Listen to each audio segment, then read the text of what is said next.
Söyleyeyim mi siz? Hani osылай жүру керек. Рахмет. Енді құрметті қалайық. Бағанда бері айтып жатырық қой, кәрек деп жатырмыз, достар деп жатырмыз. Енді бүгінгі тойда қарап отырсақ көбінесе орта буын, жас буын жаңағы.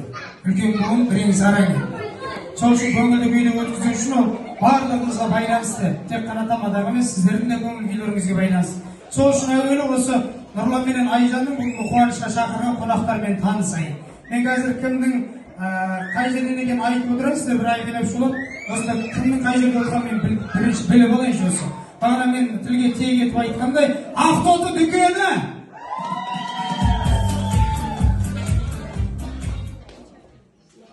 Шаруаның қасындағы ма? Арзағындағы. Арзан қасы. Және де достары!